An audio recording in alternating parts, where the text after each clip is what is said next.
Glória a vós, Senhor. Recentemente, o Papa Francisco, numa entrevista que ele fez por Skype com um jornalista espanhol, num determinado momento dessa entrevista, o jornalista perguntou ao Santo Padre se ele era otimista em relação a o que está acontecendo, ou seja, que em breve, o mundo vai se recuperar, que as consequências até econômicas, dessa pandemia vão ser rapidamente resolvidas, que não vai haver tantas mortes assim. E o Papa, olhando muito sério para a câmera, mas conversando com esse jornalista, disse: veja, eu não gosto da palavra otimismo, eu prefiro a palavra esperança. E sim, eu tenho esperança. Por que o Papa respondeu isso? Por que ter esperança é diferente de ser otimista? Ser otimista, muitas vezes, significa simplesmente desejar que algo bom aconteça, mas sem ter nenhum elemento que garanta que esse teu bom desejo vai realmente se concretizar, ou seja, que vai se tornar uma realidade.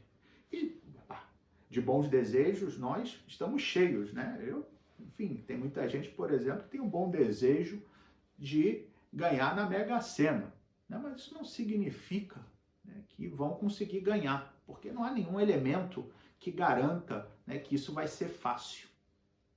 Porém, ter esperança é algo diferente. Não é simplesmente um desejo ingênuo. É bem verdade que, por um lado, ter esperança também significa ter o desejo de que algo bom aconteça. Ninguém tem esperança de algo ruim. Ninguém diz, olha, eu tenho esperança de sofrer muito. Não. Nós sempre temos esperança de que vai acontecer algo bom, algo que realmente nós desejamos. Então, por um lado, a esperança também supõe um desejo bom.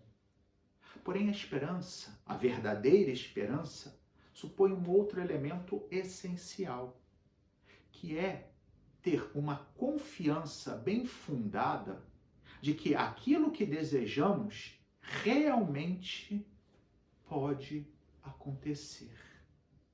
E, nesse sentido, considerando que a esperança é, portanto, desejo de algo bom e ter confiança fundada de que isso pode acontecer, qual é a base da nossa esperança como cristãos?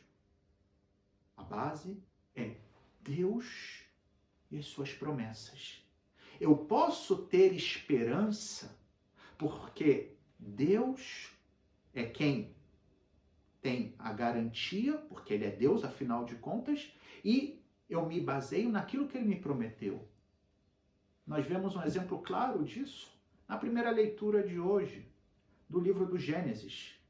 Quando Deus promete a Abraão, que aliás se chamava naquele momento Abrão, que significa pai de alguns, que ele seria o pai de uma multidão, e por isso mudou de nome, passou a se chamar Abraão, que significa pai de uma multidão. Porém, quando Deus fez essa promessa a Abraão, ele estava casado com Sara, ele tinha 99 anos. Estava casado com Sara, que era estéril, já não podia mais ter filhos, porque já era de idade avançada também. Ele tinha, sim, um filho com uma escrava egípcia, chamada Agar. Esse filho era Ismael, mas não era um filho, ainda mais naquela época, com as concepções que eles tinham, não era um filho legítimo, não era um herdeiro legítimo. E Deus promete, ainda assim, contra toda a aparência humana, que Abraão seria pai de uma multidão. E Abraão confia em Deus. Abraão tem esperança nessa promessa de Deus. E essa promessa se confirma, porque depois vai nascer Isaac. Se a gente segue no livro do Gênesis, vão ser 2 capítulos depois dessa passagem. E nós vemos que de Isaac vai nascer depois uma multidão. Depois Jacó, depois os 12 patriarcas de Israel e depois todo o povo. E que chegamos até nós mesmos, que somos descendentes espirituais de Abraão. Não por outra razão, essa ideia de que Deus é quem garante que a minha esperança não será frustrada e por isso eu posso ter verdadeira esperança. Não por outra razão, quando Deus revela o seu nome a Moisés, está lá no livro do Êxodo, no capítulo 3, versículo 14, ele diz que o seu nome era Yahvé, em hebraico, em português Javé, que significa literalmente eu sou.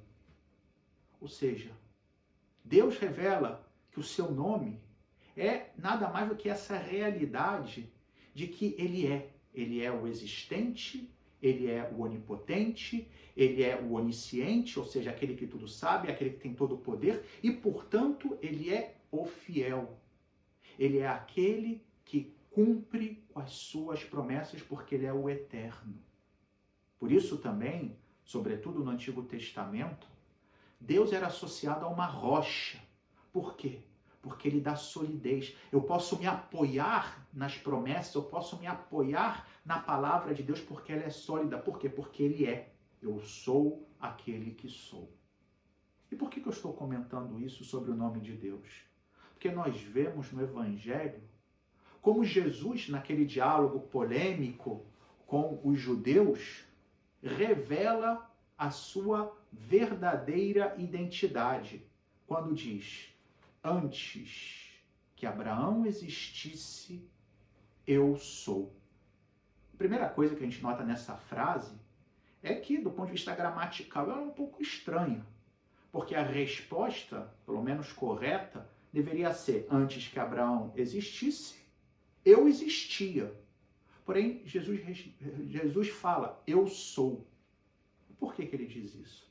Justamente porque ele estava revelando a sua identidade. Ele estava dizendo que ele era Yahvé. Está usando o nome de Deus, aquele nome revelado a Moisés no Êxodo. Eu sou Javé. Eu sou o Deus Criador. Não por outra razão, aliás, os judeus entenderam perfeitamente o que ele estava dizendo ali, que pegam pedras para apedrejá-lo, porque eu considerava um blasfemo. Como pode um homem dizer que é Deus? E Jesus não volta atrás, porque essa era a verdadeira identidade. E nesse sentido, para nós cristãos, a causa da nossa esperança vai ser quem? Jesus, que é Deus feito homem, as suas promessas. E aqui então vem a pergunta fundamental. E o que é que Jesus nos prometeu? Diante dessa situação que nós estamos enfrentando, de pandemia, de dificuldade, de incertezas, a tentação seria dar a resposta fácil. Jesus prometeu que quem tiver fé nele, ele vai resolver todos os problemas. Porém, não é isso que Jesus prometeu. Aliás, todo o contrário. Ele disse: quem quiser ser meu discípulo, carregue a sua cruz e venha. Porém, Jesus também disse, e aqui começa a causa da nossa esperança, onde realmente podemos fundamentar a nossa esperança. Ele disse: bem-aventurados os que choram, porque serão consolados. Ele disse: eis que eu estarei convosco todos os dias até o final dos tempos. Ele disse: eu sou a luz do mundo.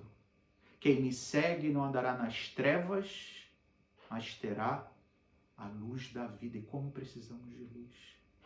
Ele disse: quem come a minha carne e bebe o meu sangue, ou seja, quem recebe a Eucaristia, e que possamos cultivar o desejo de, quando passar essa situação de pandemia, podermos todos voltar a receber o corpo do Senhor, porque quem come a minha carne, disse Jesus, e bebe o meu sangue, permanece em mim e eu nele. Ele disse: eu sou a ressurreição e a vida. Quem crê em mim, mesmo que morra, viverá. Por isso, queridos irmãos, queridas irmãs, que nós possamos, como Abraão, e disse Jesus no Evangelho, vosso pai Abraão exultou por ver o meu dia, ele o viu e alegrou-se. Que nós nos alegremos não porque Jesus vai resolver os nossos problemas. Que exultemos não porque Jesus vai fazer com que os sofrimentos e as dificuldades desapareçam, mas exultemos e alegremos porque Ele está ao nosso lado. Porque Ele vem sofrer conosco e vem fazer com que tenhamos força para enfrentar o sofrimento e para vencê-lo, não de forma mágica, mas com a força que Ele nos dá para que juntos possamos enfrentar tudo aquilo que a vida coloca diante de nós. Por isso, repito, exultemos e alegremo-nos no Senhor. Louvado seja nosso Senhor Jesus Cristo, para sempre seja louvado.